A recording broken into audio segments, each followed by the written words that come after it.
Okay, I think that we're live, everyone, and I'm not sure if I have the best internet. I am actually in Red Deer, Alberta, but we are going to go live to the U.S. border with one of our favorite patriots, and of course, his name is Cody Kuntz, and just trying to bring you in, Cody. There we go. All right, there we go. So tell me where you are. This is so exciting. You're in Texas right now. Where are you? Just outside Eagle Pass, Texas, where the Donald Trump border that he built, a couple of years ago ends. So I'm just here. I don't know if you guys can So is picture that literally the end of the wall right there? the end. It goes from here to like just just the city or small town, and it's like 3 minute drive of wall, and that's it. Okay. Okay. Well, one of the things that's going on, I guess, is that you're down there because a whole bunch of people were doing this crazy thing, take back our border, right? And let me see if I've got that here somewhere. Um, and so there's a big convoy that's doing all of this. I wonder if you can tell me, Cody, you've sort of got yourself embedded with all the convoy. What did you find down there? I found it is a very Christian group of them. They're preaching the gospel and the Bible and singing lots of church music all day. There's about probably 550 people that showed up today Okay. at the ranch there. It's about 30-minute drive from the border, so they're keeping their distance. They're on kind of a private property. There's lots of sheriffs and state patrol who have been very nice. They're very generous, and they're not causing any issues. They're keeping there is a protester group outside on the road, and they're kind of keeping them away. There's lots of independent media organizations. There was Infowars was here today. There was, I believe, the Daily Wire, Turning Point USA. So there's a kind of a few big media organizations that did show up. So it's a great group of people. They're just trying to raise awareness on the immigration crisis. Right. Okay, Cody, tell me about this that you posted. There you are at the border. First of all, is it warm down there? It is. It's about plus 25. So I came from about minus 10 in Canada. So it's definitely nice. I bet you're loving it. So, Cody, tell me about this. Um, you said that Antifa has been embedded somehow, or what's going on? So what they did is they're outside the event and they're holding signs like BLM is racist, and they're doing signs, and they're trying to make the group on the internet, Convoy, and people look. They're trying to get the signs and the messages that the media wants and this, and but they're their distance. They're saying we're not part of them.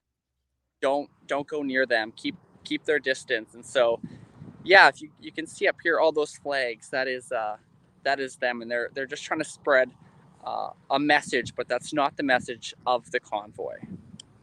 Right. So you've met all these great people, and you were part of the Freedom Convoy. Is it sort of like how many people would you say are involved? How many trucks would you give a rough count? I would say there's big trucks. I would say there's about 10. There's a couple RVs involved in there as well, but cars, I would say there would be about 300. We were supposed to arrive here yesterday at around 2 p.m., but we didn't get here till 6 or 7. We went through some hail and some heavy rain. Um, Quite a few cars stayed. Some continued on, but there was a lot of support on the overpasses, on the bridges, and on the sides of the roads in the small communities and cities, which was kind of reminded me of the convoy back in 2022. So it was very heartwarming to see all the support. Right. Okay, it's my understanding, Cody, that there was concerns, about some sort of false flag that people could be in danger. Is it a safe convoy going on? Obviously, they're praising God, and and there are a lot of Christian people, which is pretty similar to the Freedom Convoy. There was a lot of that going on, but would you say that that it's safe? Like, it's my understanding they weren't going right up to the border where you are. I can see you're by yourself there. You are cutting in and out really bad, so I don't know what you said. I'm sorry. Right. That's okay, Cody. Do you think it's safe? Is everyone safe? They're not going right up to the border, right? Do you think it's safe? I'm just gonna guess what you said. Is The it people safe? here, they have been. Go ahead. Oh, Yeah, is it go ahead. safe? Yeah, safe. Safe. It How is very. safe is it? It is Mhm. um, there have been no issues with anybody. There have been no fights. They're very peaceful. They're just here to spread a love message about the issues that they're raising awareness for. There has been no issues. The police have been good. Everybody has been really good. So I've never felt more safe than down here. Any It's really good. Canadian flags down there, Cody? There's about 10 Canadians that came that I know of. There's a couple from Alberta, and there is one or two, I believe, from Toronto, another YouTube kind of guy. So there are just a few that came down, but it's good to see. Okay. Okay. So so this border that's right behind you, you were there earlier, and I think that I think there you saw like some clothes and stuff that was on the let me just see. Oh, Yeah, so I'm here. How from about the this? What just gonna about this, Cody? U.S. The Mexico Mexican border. border. As you guys You can went see, into the there's US Mexican side? yeah. So here's the border now. I went to the border in the city there, and I went in, and I could see there was lots of the barbed wire that they were talking about, the razor wire, and there was some clothes on it that I found, and that's kind of concerning to know that people have been trying to cross. But I do want to show you just even at the Trump wall here, and this is some interesting things that I learned is the clothes here. So there's some clothes. Um, and so the reason that there's these clothes here is because people come across the border, they claim asylum, and then they get taken by. There is the U.S. Border Patrol here. This wasn't here earlier, but they come here, and there is a fence because there's the river here. There is a fence down there with a bunch of razor wire. So if they get across the river with the alligators and stuff, they cross the chain link fence, come across, and then if they can make it to here, they make it to here, and they get picked up there by there, and this is the stuff that they don't want to take because when they get taken in, they get arrested and whatever. This is just what I was told. I don't know if this is true, but they get arrested, and then they try and claim asylum, and they can only take so much. So this would be the leftover stuff, like the wet clothes.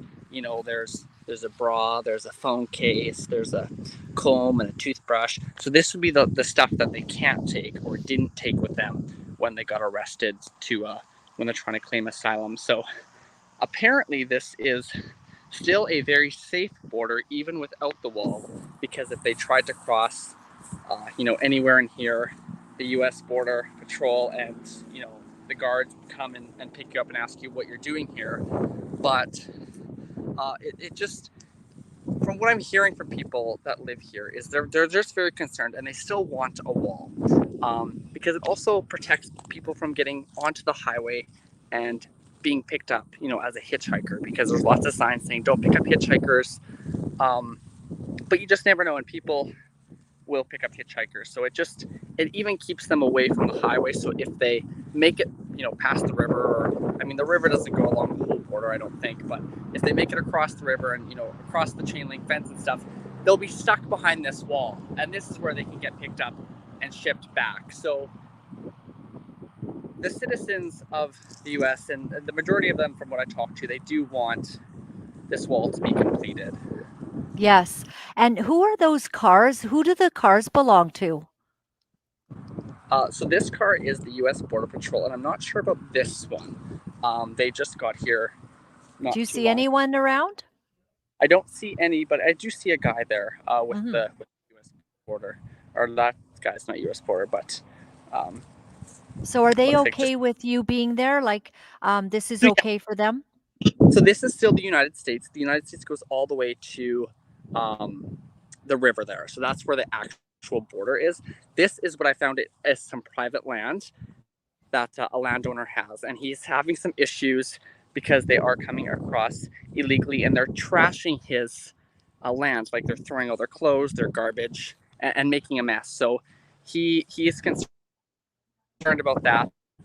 Another fun fact that I found out is um, just a little bit down there is an Indian reservation, and they are not federally patrolled. So there's no razor wire, there's no fence, there's nothing. But if somebody tries to cross there, they have their own, prison and their own jail system. So the Indian reservation would arrest them and probably detain them and keep them there or do whatever because they're not federally regulated. They don't have the same guidelines as this, but um, that is a point of entry for a lot of people. And then they come onto this farmer's land and make a mess of it. So there is a big concern for this wall here. I mean, the border patrol is just heading down there, so they probably do have people here, watching the border. But the wall is a big thing that stops people, and we don't have a wall. We have none of this in Canada, so it's not just an American issue.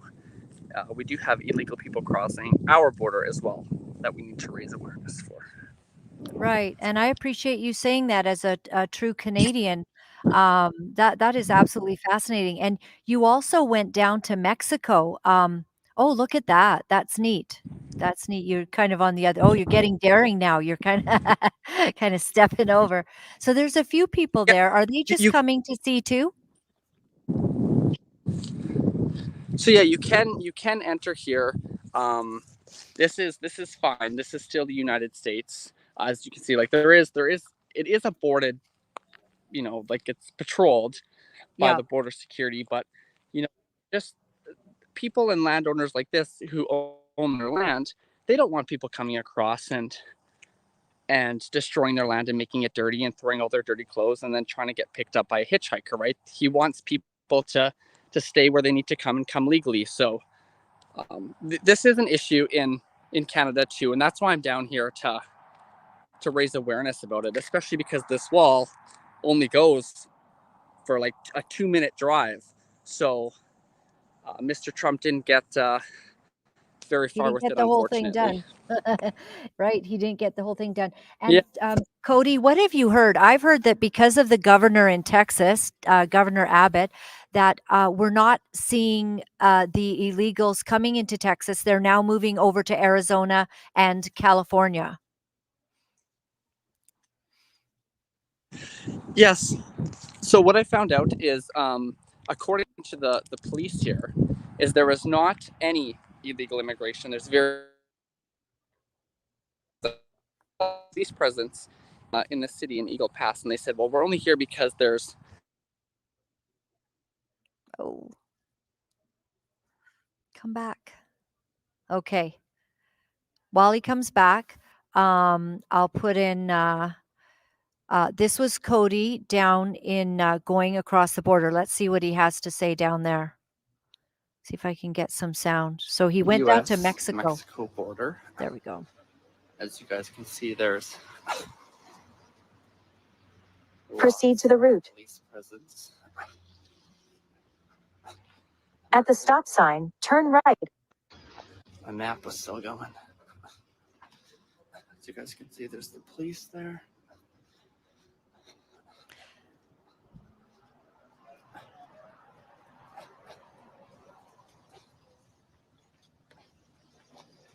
Whoops, whoops. Thank you. So this is Cody down at the U.S. Mexico border, and I How's it think going? there we go. Press. What company are you guys with? What company are you guys with? Independent. Interesting. So Cody, we're also showing when you went down to the Mexico border. I see you got your feedback at the wall, and you went down to Mexico.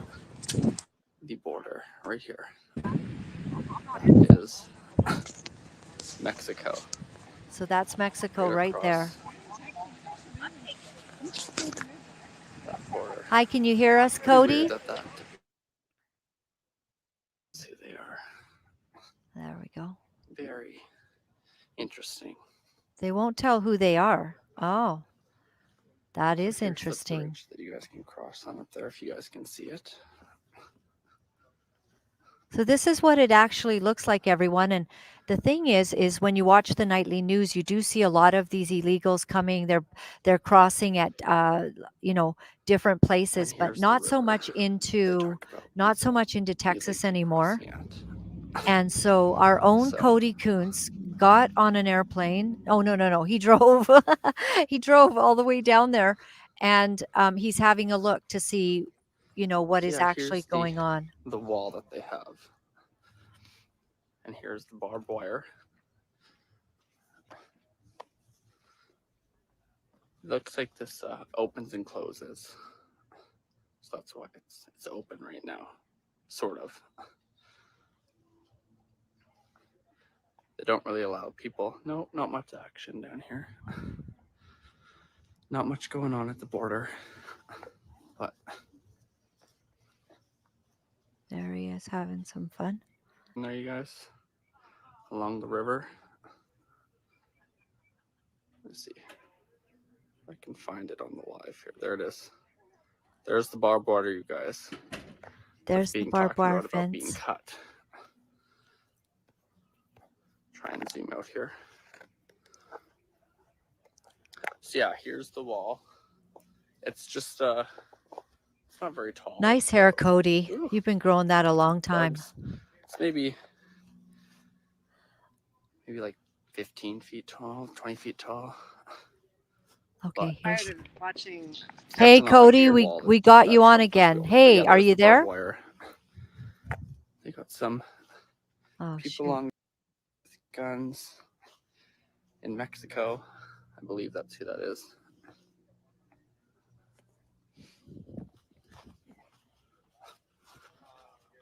I'm gonna try and come a little closer here for you guys to show you what's going on down here. If you guys like this broadcast, please consider making a donation on codykuntz.com or to donate at codykuntz.com. It was quite pricey coming down here, so I hope just to make this video for you guys and show you what's happening. Yeah, you guys can see the barbed wire there. Here's a state trooper, so that would be American. I'm gonna try and come up here and see if I can show you guys. Yeah, that's Texas. Ooh. The bugs, guys, had no bugs the whole time, and I just swallowed about 50 of them. So, just gonna. It's U.S. government property there. Yeah, there's all the barbed wire just sitting there, and they're barbed wiring along this river, as you guys can see in there. Do you guys see the barbed wire? Like and share this out, you guys. See how the barbed wire is in there. And here's the wall. So they're not crossing the wall, they're crossing along this river, which there's the Texas Department Public Security, or Safety, sorry, Highway Patrol, State Trooper. There's some Mexico guards there. And yeah, the barbed wire sitting there. Here's some that has been cut, it looks like. Look at all the coats on there. People trying to cross. There's jackets, there's blankets, looks like there's the, looks like new barbed wire.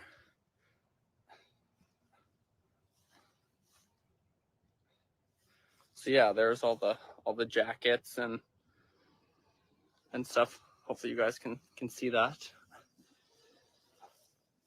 So people have been trying to cross.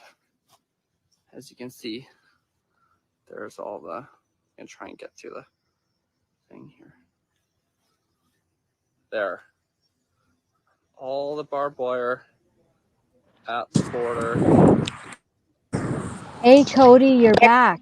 Hi. We were. Sorry. That's awesome. Hey, we had a good look at your trip down to Mexico. So that was fascinating. Yeah, it was really good and very interesting to learn, that there is people trying to cross. And I just talked to some folks here while I was trying to get back on the live, and they're just super concerned, that all their taxpayer money is going to these people, and they're not coming here legally, and they're fed up with it. And so hopefully people will start to speak up about these issues and get the current government doing something about it. Right.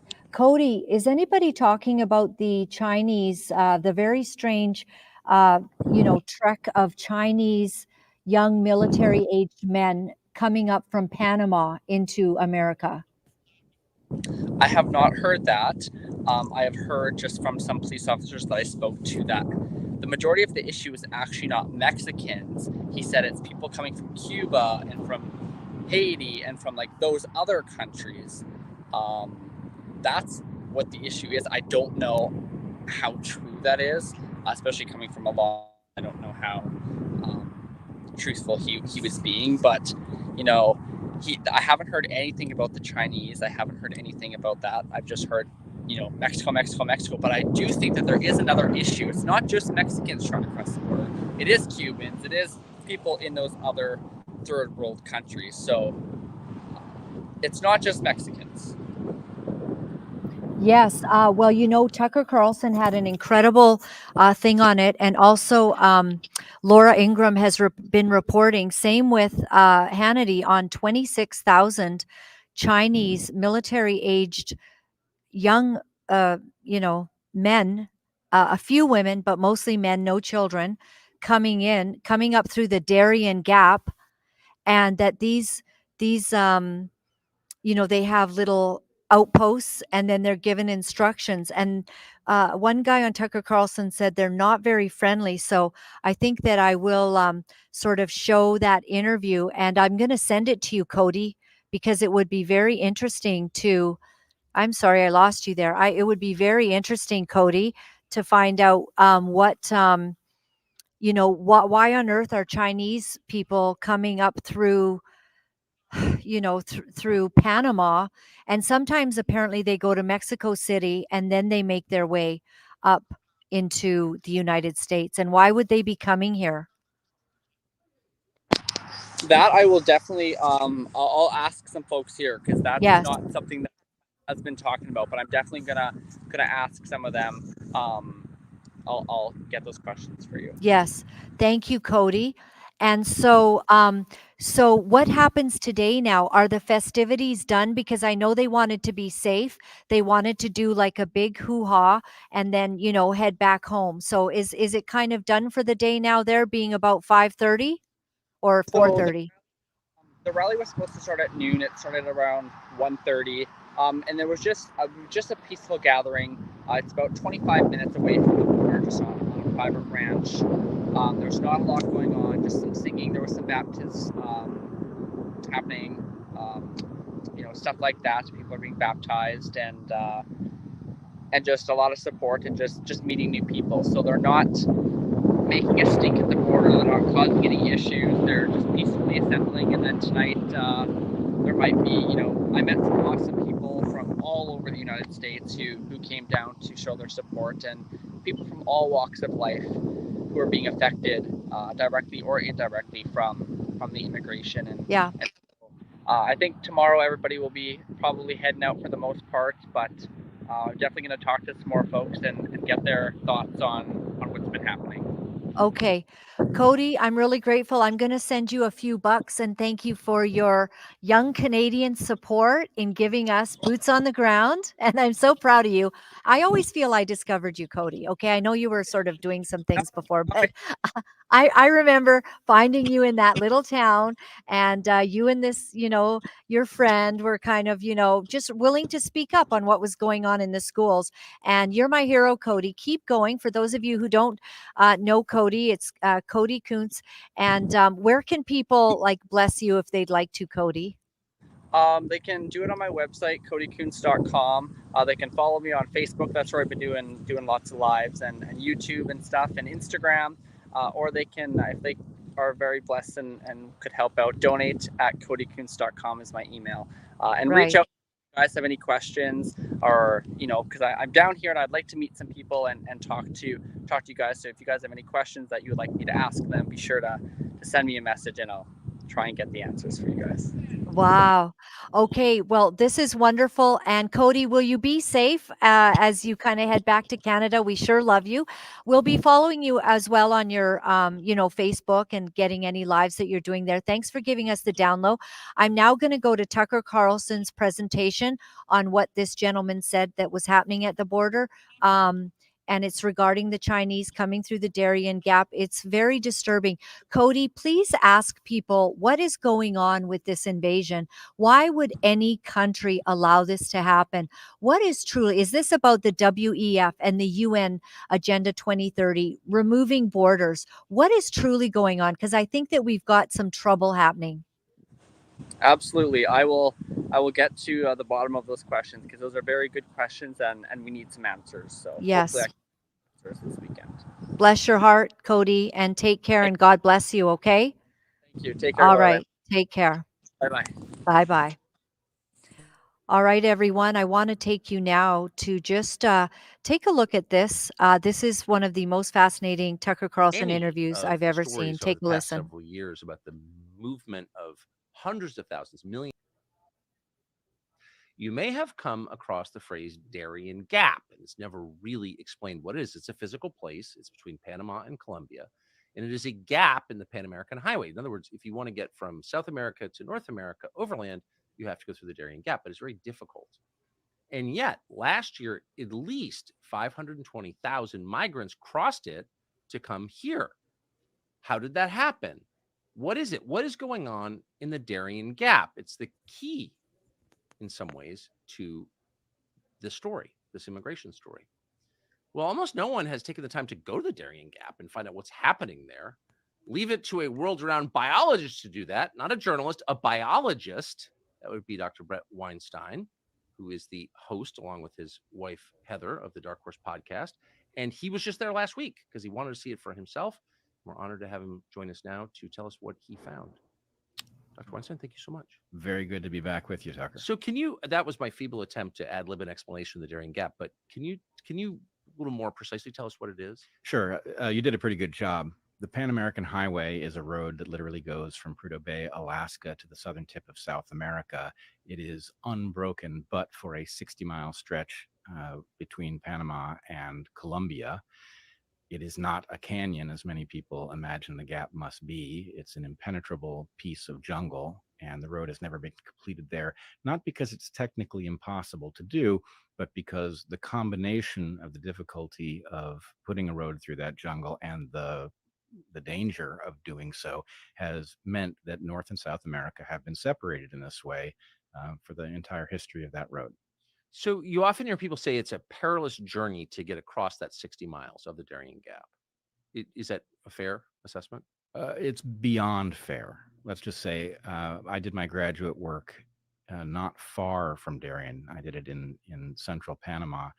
And the jungle in the Darien Gap is someplace that one does not go without careful preparation. It is quite dangerous.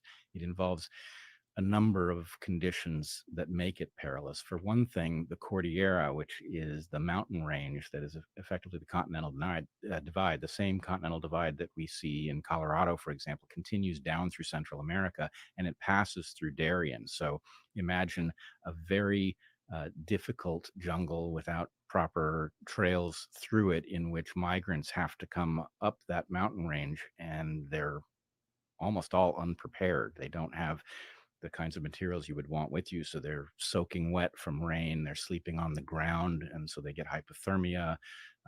It's extremely slippery. So people are constantly sliding down hills, breaking limbs.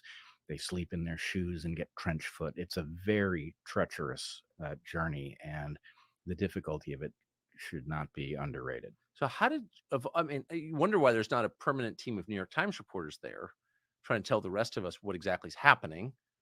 500,000 people move through there in 1 year. How did you wind up there?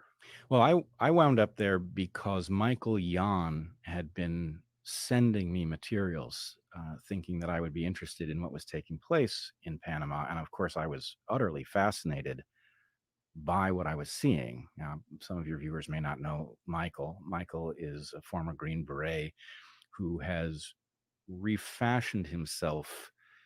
Well, the last time I was on your program, I talked about Goliath. Yes. And if there's a Goliath, there's a David. And I would argue that Michael Yon is like David's eyes. He's been traversing the world trying to understand a story that as yet has no name. And that story is partially in the Darien of Panama, and it's all sorts of other places, including in various UN installations. There's some story that is difficult to piece together, and he's been physically traveling to all of its various epicenters and showing people. So, And that is the story of mass migration.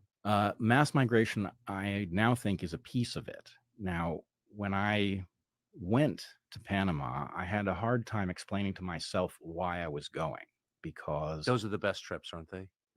yes, They are. the serendipity of it is important, but it was hard for me to justify in my head going to such a place when it wasn't going to change. The videos he had sent me were quite clear.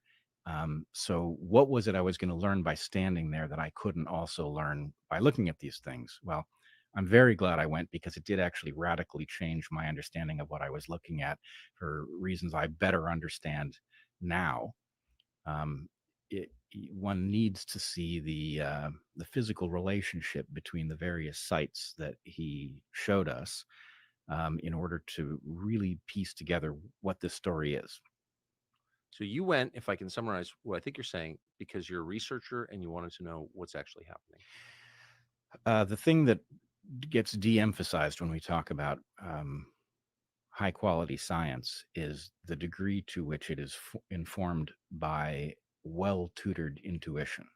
So I had a sense that I needed to see it for reasons that my conscious mind wasn't certain of at the time, and I followed that, and I'm very glad I did. Follow your instincts. Boy, that is the lesson of so many moments in life. So what did you find and what did you conclude? Well, I concluded a number of things, and the whole thing was so mentally disruptive that I'm still in the process of unpacking what it was and debating with myself about what it means. But I'll give you some basics. But I do have to ask something of your audience. There's part of this that is just me reporting what I saw and what I learned from Michael and others on our trip. And there's part of it that's me speculating. And I'm trying to do it as responsibly as possible, because a great deal hinges on what the actual explanation for what we looked at is. So when I'm speculating, I'm going to be careful to tell you that that's what I'm doing, and people should, treat hypotheses as hypotheses, and nothing more. But the first place that this trip really changed my understanding was I went down thinking that I was going to see a migration, and other people have called it an invasion. And there's something troubling to me about the tension between these two things. I mean, which is it? And I came away with the sense that it's probably literally both. And the way that manifests is you have a massive movement of people through the Darien from Colombia. Now, I did not know when I went down. I now know that most of those people actually start in Ecuador. And the reason they start in Ecuador is that Ecuador has a policy where they don't require a visa. So people coming from all over the world can land in Quito, Ecuador, find their way through Colombia, move through the Darien, and if they survive it, which not all of them do, they can then get relatively directly all the way through Central America into the US. But that's not all that's going on. So we went to several of the, I guess you would call them, transit camps. These are places where people who have come by whatever route to Darien, where they recover if they're injured, and they have to accumulate money, because even if they set out on their journey with enough money to buy a bus ticket to get them through Central America, by the time they've come through Darien, almost all of them have been robbed. And much worse, actually. People are being robbed, women are being raped, and lots of people are dying.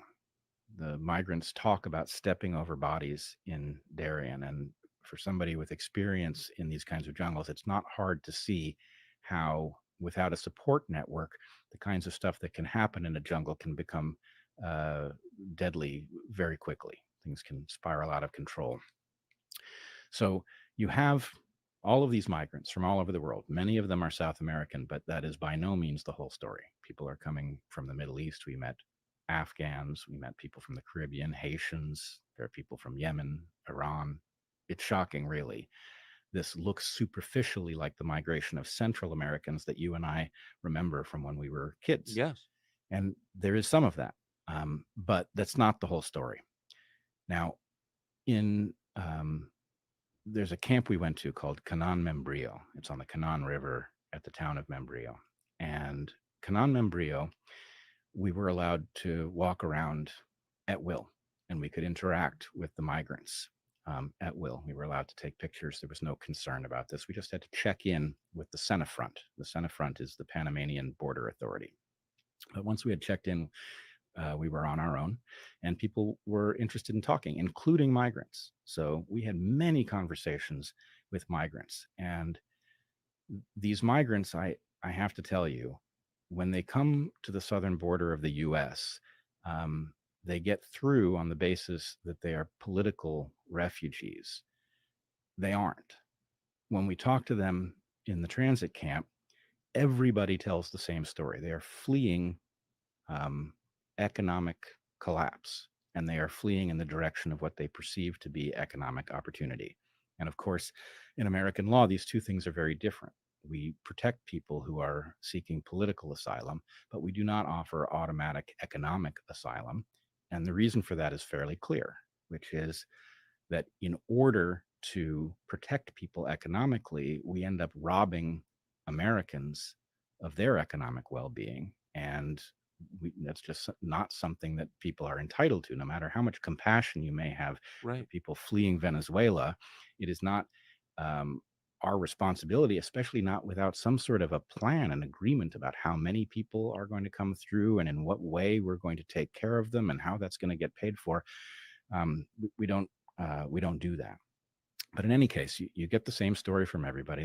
They're fleeing an economic crisis, and they're moving north, and many of them have terrible stories about what happened to them in the Darien Gap. So that's one thing. And you see, when you go into this camp, Canam Membrillo, you see the hallmark of the international community. You see NGO emblems all over the place, proudly American flags. They've paid for the water system, the toilets that are there. The United States government is facilitating this economic migration, and it's unmistakable, as is an organization called the IOM, which is the International Organization for Migration. It's a branch of the UN. And if you read their charter, you will discover that this organization believes that migration is an inherently good thing, that it's always good. And so they see it as their job to bring it about, to facilitate it. And in this case, that's particularly tragic because their desire to induce people to migrate is causing people who are woefully unprepared for the Darien Gap to try to make that journey. And the humanitarian tragedy is immense. So the UN, of which the United States is, I think, the largest donor by far, Mm-hmm. is paying for this with the U.S. government. Yep. Apparently they are. Now, Panamanians are largely unaware. Some are aware that there's a migration, but in large measure, this migration, once it gets through the Darien Gap, boards buses, and effectively what I now understand is that all of the countries in Central America are effectively waving the migrants through because those migrants are not going to stop in these countries. As long as they keep going to the US, these countries are willing to remain silent about it. Now, in 1991, Heather and I actually traveled the other direction through Central America, through all of the countries south to Costa Rica, and all of those borders are tightly controlled. Oh, I've been, yeah. And so it is very surprising to find those controls are effectively lifted here. That's clearly the result of a massive coordination And of course, it's resulting in a large migration. But what I was going to tell you about the fact that this migration doesn't appear to me to be just one thing is that we went to another camp called San Vicente. And everything in San Vicente is different than it was at Canaan Mambrio. San Vicente, first of all, it's not a town. This is a camp that is built as a transit camp. It's built of containers and various objects to house people. And it is almost entirely Chinese. Now, there were Chinese folks. Chinese. Chinese. That's a long way from China. It sure is. And what's more, in this camp, the rule that you're able to go in and walk around and talk to people is not in evidence. The Senafront, the Panamanian border control, actually forbid us to go into the camp. So we had to stay on the outside of it. We were also forbidden to photograph it. So what photographs we have were taken covertly. But the most striking thing. Wait, may I ask, so is it the government of China? Do you believe that's funding this? Well, let me tell you the other thing I found, and then I think the answer to that will become clearer. Outside of the San Vicente camp, the Chinese migrants are, you can interact with them. There are a couple of shops where they go to buy water or snacks or whatever. And so you can interact with them at those places. They are the opposite of forthcoming. They have no interest in talking to outsiders. And I've been to dangerous places before. I've been to places where people fear their government and can't talk to you because they feel it's not safe. This didn't feel like that at all. This felt like people who did not want to share information because it would be a mistake to do so. And what's more, there was an incident where Michael, who has lived in China, he's been all over the world, and he started up or tried to start up a conversation with a guy who claimed to be from Korea. And Michael tripped him up and got him to speak Chinese. And then there was uproarious laughter at the fact that he had tried to pull this caper on Michael. So it is not a friendly migration. These Chinese folks who are overwhelmingly male, military age, there are women present. I realized only this morning that in thinking back, I saw few, if any, children in the Chinese migration. They were everywhere in the other places we visited, but they were not present, as far as I remember, in the San Vicente camp. So what I have pieced together, and this is a place where I'm going to speculate. This is a hypothesis. This is not a conclusion. But what I began to suspect was that the Chinese migration is actually being cloaked by the economic migration coming from South America. And that is consistent with the observation that it has some different motivation. Now, I learned from Michael that the Chinese migrants in the San Vicente camp largely bypassed the Darien. Because they have money, they can go by boat and they can skip most of the peril of the Darien Gap. And in any case, it's a very different phenomenon. And to see it housed so separately is quite conspicuous. I do not know what the rationale for this. Can you estimate? Do you have any sense of how many Chinese? These are Chinese nationals. They seem to be. How many did you see? Ish. Talking 60 or 600 or? It's very hard to say because we were held at one edge of the camp. So I probably saw 150 faces, but the camp is deeper. Now, Michael does some drone reconnaissance, and he's also been to this camp many times. He would definitely be the person to ask in terms of a good estimate for how many of these folks there are. But the the degree to which this is not consistent with well, let me back up a second. I regard the Chinese people as victims of an oppressive government that I fear for my own reasons. For sure. So there's nothing about the fact that these folks are Chinese that throws me. And if they were fleeing that government, um, I'm not sure what we should do about it, but I'm certainly supportive of their You would feel desire. sympathy for I would sure. feel a great deal of sympathy. And in fact, I felt a great deal of sympathy for all of the other migrants that I met. But the sense of it's really hard not to use the term hostility that I felt from the Chinese was particularly unsettling given that I know where they're headed, right? They're headed to the US. And just to be totally clear on that point, this was not a work camp for a Chinese infrastructure project. And No, it was not. And what I know is taking place at the southern border of the US makes this even more disturbing because although the controls at the southern border are still there for those of us who are crossing legally, the lack of any control for those who are crossing illegally is stunning. So, if I may just compare, when I came back from Panama, I approached a kiosk with my passport ready to scan it. I didn't have to. A camera took my picture. And although I didn't know that my picture was about to be taken, I hadn't taken my hat off, I was wearing my glasses. Um, the kiosk told me I didn't need to put my passport there. And then a customs officer behind me called my name, Brett. He said, "Do you have anything to declare?" I said, "No." He said, "You're good to go." So we have technology that is capable of identifying a person with that level of ease to the point that they knew exactly who was coming through the border. But we are not apparently taking that information when people cross our southern border.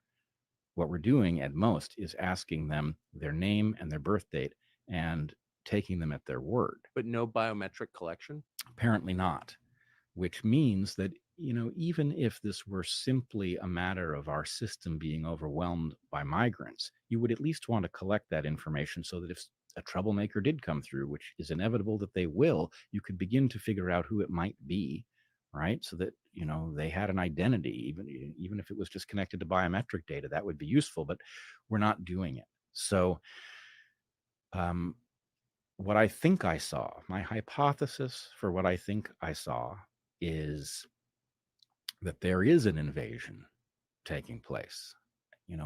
It's not a sleeper cell because it's on the move, but I started to think of them as sleepwalkers. And there's also a massive migration, and the migration is causing us to have difficulty discussing the invasion, which is a distinct phenomenon. And different simply from desperate peasants from poor countries coming here for work. There was no desperation in evidence. And Michael also gave us a video, which I can't establish the origin of, but it is a Chinese cartoon set to happy music of a migrant moving through Central America, changing modes of transportation. And it basically indicates here's the route you will travel. Now, was it produced by the CCP? I can't be certain of that, but that certainly is suggested that this is a message about how to make this journey. For what purpose, I don't know. But I do not believe that the people I encountered had left China without the knowledge of their government. I believe their government has some reason to have facilitated But the administration must be aware of this. our administration. Yes. It is, but here's the problem I've been wrestling with. It used to be that it was hard to convince people that our system was deeply corrupt. Back in the days when those of us who were focused on this issue used to talk about campaign finance reform, Right. right? It was a problem, that you could grapple with. It was of that scale. Now it's like a whole different level of corruption, right? And here's the question that I've never heard a good answer to. What stops our enemies internationally from buying influence over our system in the same way that corporations do and did? I can't think of anything, and I've never heard Patriotism? of. Right. Sorry, just kidding. um, I don't think there is any such safeguard. And if there is such a safeguard, I would like to know how often it has been triggered. Certainly, our enemies will have noticed that we have a system that's pay for play. And it's certainly, I mean, it's perfectly in keeping with Sun Tzu at the very least. It would be far cheaper, easier, safer from their perspective to um, persuade us to harm ourselves than to go to war with us. So, again, I don't know. I'm a biologist. This is not my. Well, you're an observer of things. That's what the I, study of biology is, right? it is, and unfortunately, this is the most parsimonious explanation for what I've seen now. Is that somebody has persuaded us to um, endorse a policy that is decidedly not in our interest. And I will also say that I've become aware in the process of doing this that the Chinese have a rather famous plan for the world called the Belt and Road Initiative, Yes. in which they have scoped out where the resources are and how they're to get from one place to another. What many people who know about the Belt and Road Initiative don't know is that they have also, the Belt and Road Initiative is largely about Africa and Asia. Yes. But apparently, there's been a considerable amount of thinking in China about how Belt and Road would work in the New World as well. And it's in full operation. I mean, St. Croix, which is an American protectorate, St. Croix next to, it's American Virgin Islands. Its road system is built by China. There you go. And there's an awful lot of investment in Panama. And there is certainly talk in China about opening the Darien Gap. Opening it, paving it. Paving it, right. And another thing that Michael showed us, which it's maybe the most surprising thing I saw, is a bridge building project at Yavitsa, which is the town at the very end of the Pan American Highway in Darien. So there is a massive bridge being built. Not a bamboo and vine bridge. Oh, no. This is a massive concrete and steel highway bridge being built over the Chuquenake River into the Darien. What's on the other side is impenetrable jungle and a few villages. This bridge does not make any sense. So, any idea who's paying for that? That is much less clear. There are no signs. Most people in Panama are completely unaware that any such project exists. There are no proud signs as there are in the transit camps. I will say we spoke to the foreman of the project. I mean, the project is actually pretty impressive. It's a construction site. Nobody's standing around. They are building a bridge, and they are doing so impressively. Do the workers seem to be local Panamanians? They do. The foreman was Panamanian, and we asked him what the purpose of the bridge was. And he didn't know, but he speculated that it was to bring yucca from Darien, from the villages on the other side, into Panama. That's a low margin agricultural product for those who are watching. It's doesn't justify a steel reinforced bridge across a river. There's nothing about this that makes any sense. I mean, yucca, it's like a potato. Yeah. It grows all over Panama, indeed all over the world's tropics. There would be no reason to grow it in Darien. In fact, there are very good reasons not to encourage more of it to be grown in Darien, given the priceless habitat that will be cleared to grow yucca there for no good reason. There's lots of better places to do it. So what I was left with is the sense that there's a bridge going in, and it has a purpose that has not been shared with the Panamanians. That purpose really has to be, as far as I can tell, it's got to be one of two things. Either this is about bringing lumber out of Darien National Park, which would be obscene. Cutting hardwood. This is priceless hardwood. Yep. That is in part still standing because it is such a difficult jungle to access. So it's possible that somebody has targeted that wood and not told the Panamanians, and they're building this bridge for that purpose. But the other potential purpose is that they're intending to finish the Pan American Highway through Darien, which is something that would certainly need to be discussed to be reasonable. Now, in the aftermath of our trip, Anne Vandersteel put up a video sharing uh, just a view of this construction site and her perspective on it. And this caused a small scandal in Panama because the Panamanians weren't aware. And suddenly this was on the internet and they were talking about what is this bridge at the southern end of the Pan American Highway in Panama. And the Panamanians claimed that it was just to reach the villages on the other side. So I'm left with the very odd sense that their cover story is that this is a boondoggle, right? If this was a boondoggle and they were just putting Right. money into a project that meant nothing, then that would explain the bridge to nowhere. But this didn't look like a boondoggle. This looked like somebody wanted the bridge, and given the Belt and Road Initiative and the sense that the Chinese have about what the future should look like and in which direction resources should move and for what purpose, it's hard for me not to connect the dots between these things, right? You have a massive migration of people, labor. You have a likely invasion of military age, largely Chinese males, who are not forthcoming about why they have embarked on their journey and appear to be encouraged by something in China to do this.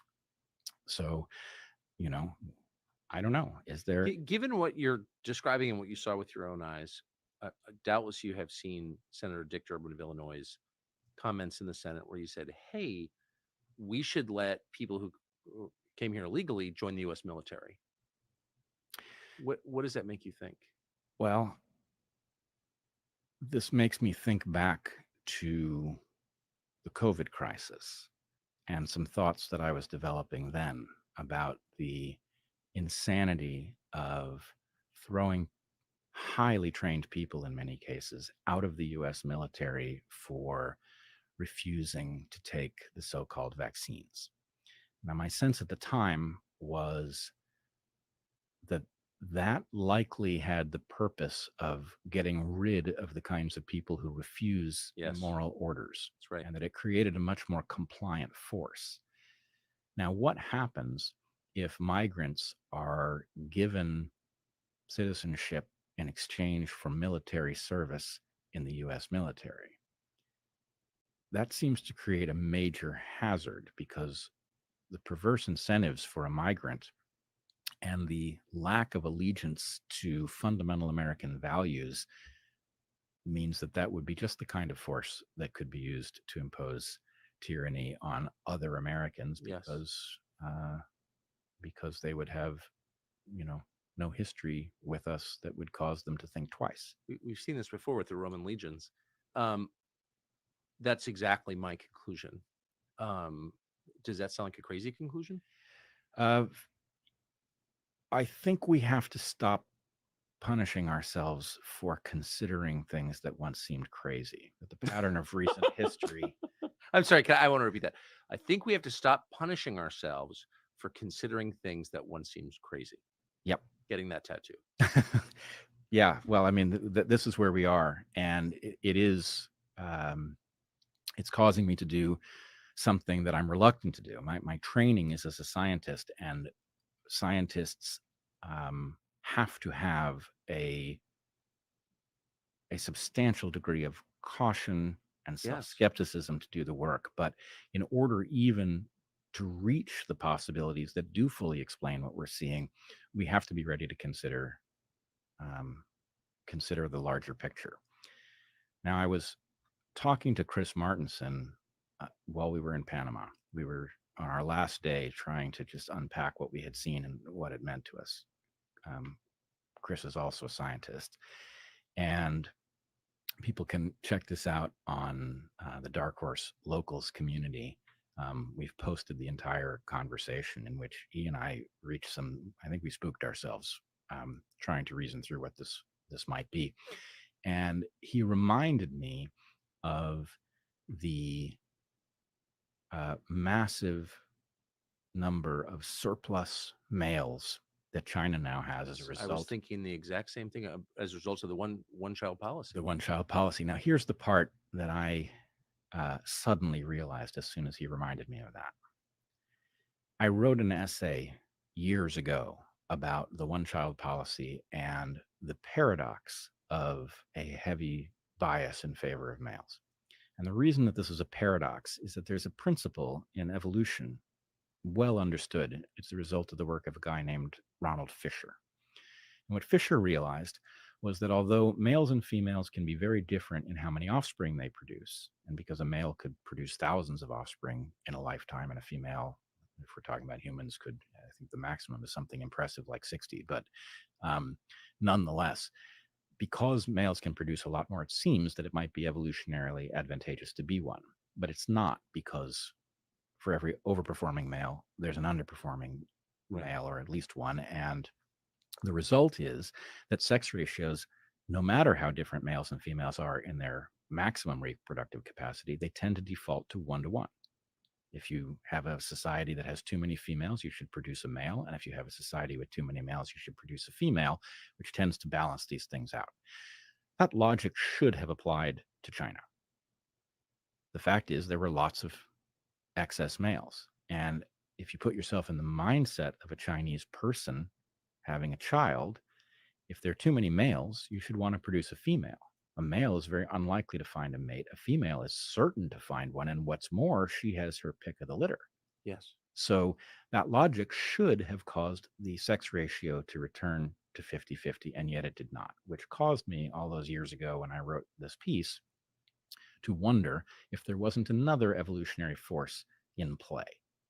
If evolution did not have a mechanism for producing armies, that when a country was in a position to expand, that producing excess males does pay off at a lineage level, that excess males who have no reproductive prospects at home become an effective weapon against neighboring populations. So I can't believe that that did not occur to me as I was preparing for this trip, but it has occurred to me now. I guess it didn't occur to me because when I wrote that all those years ago, I was expecting to see evidence that this was turning into a military force, and I didn't see it. So I stopped thinking about it. But now I wonder if that isn't exactly right, and if what happened is that a male biased population in China was produced as a weapon, and if that weapon is now being deployed. That's remarkable. So that would so far we have the U.S. government abetting this, a branch of the UN, Chinese government. Did you see any other funders or apparent funders of this? Well, I'm not expert in this area at all. We did go to a place, so I guess I didn't say this. 25 years ago, I worked in Panama. I lived on Barrow, Colorado Island, which is an island administered by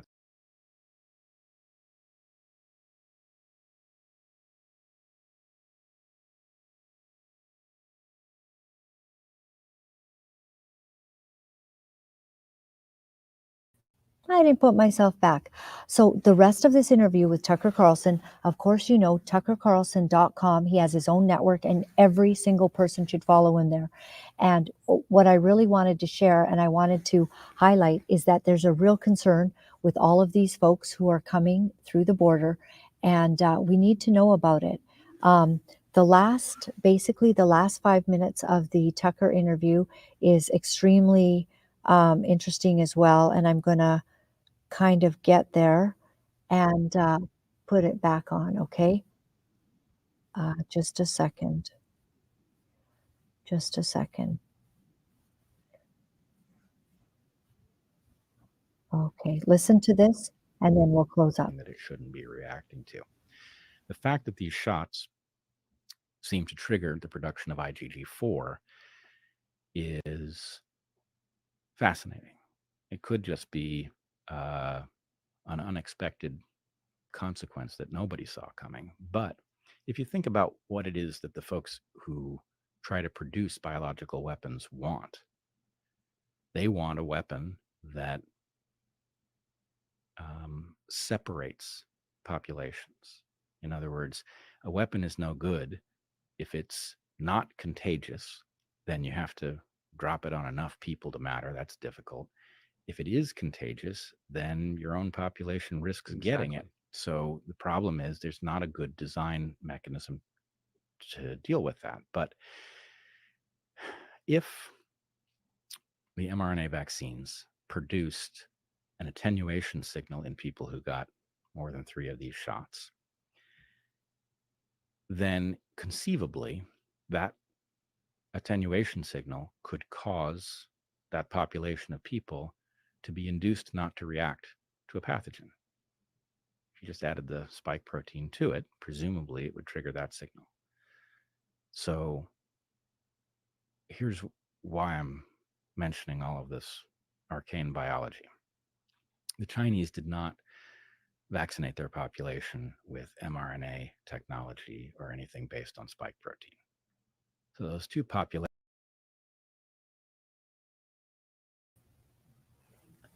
Whoops, I think I accidentally deleted Tucker's feed here. Okay, yeah. So wasn't that interesting what he just said? And I'm in danger of getting kicked off a couple platforms that we're on right now because of what they're saying. So maybe I'm going to let it go. TuckerCarlson.com. That's where you can see the rest of it. I love you all. Thank you for everything. Thank you to Cody Kuntz for what he did. Bless you all. Thank you for supporting this show. I'm here today in Red Deer, Alberta at the Network of Networking meetings, a whole bunch of patriots, a whole bunch of really strong. We've got Eric Lowther and Art Hanger who are here. I'm putting up a unbelievable interview with Dr. William Makis. Please stay tuned for that. Dr. William Makis is exposing the cover-up of pedophilia, the cover-up of medical authorities that should know better. And what are they doing? AHS, Dr. Bonnie Henry, they're not covering it. They're covering it up. They're not exposing it. They're not protecting children. And that's the big problem that we have in our country. All of our systems are seized.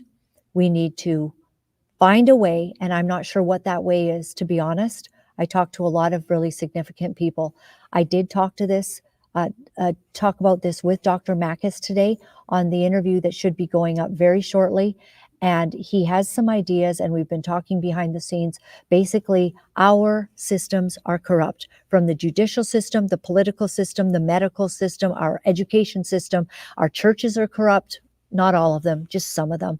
And we're finding ourselves in a place where it's starting to get more desperate. There are more and more people. I appreciate this person that said, have you gotten red pilled yet? Well, people are getting red pilled. And so thank you for all of your great comments. We hope that our loved ones are, no, I'm not live on Rumble, Joan. I couldn't figure out how to do it without my husband here. So we're going to put this up on Rumble next.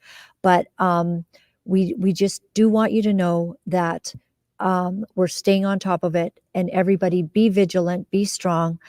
Pray for your loved ones to wake up. What is going on at that U.S. border? I don't understand that. What this man is telling Tucker Carlson, what Fox News has been exposing, CNN is even covering it because, now it's starting to become a problem to the Democratic states. But basically, because of Governor Abbott's strong stand and refusing to allow any more people to cross into his state, thank God for that man. Now they're heading over to Arizona and to California. Those governors need to do the same thing. But of course, we know Governor Newsom, not the brightest brick on the block.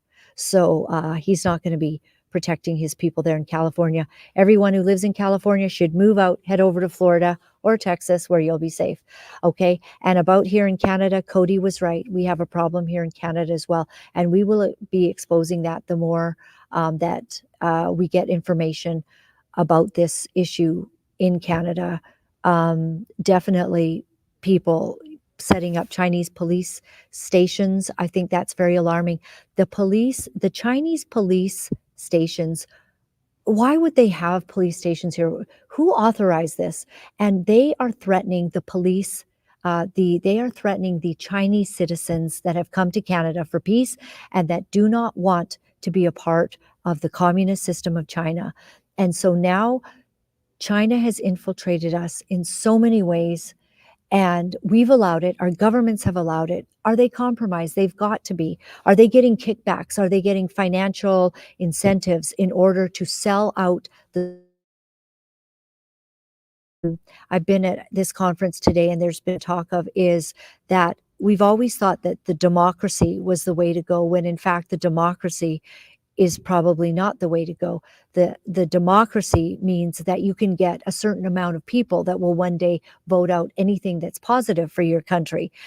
They might not share your values, but if there's more people that are compromised or have a different position than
You know, it's not easy to deliver the truth of what our sick world is doing, but for some of us, we feel that we have no choice. Because if we are silent about these abominable things, then we are letting evil go unchecked, and we cannot do that. For those of you wonderful people who are writing me and are sharing your encouragement, I am deeply grateful. Thank you for all the letters that you've been sending. Thank you for the donations and the support. I found out that in order to speak the truth, you have to become very, very strong. If you would go to my website at www.laura-lynn.tv, you'll find all of the ways that you can contact me. Remember, my friends, all is well. All is well. Thanks for joining me.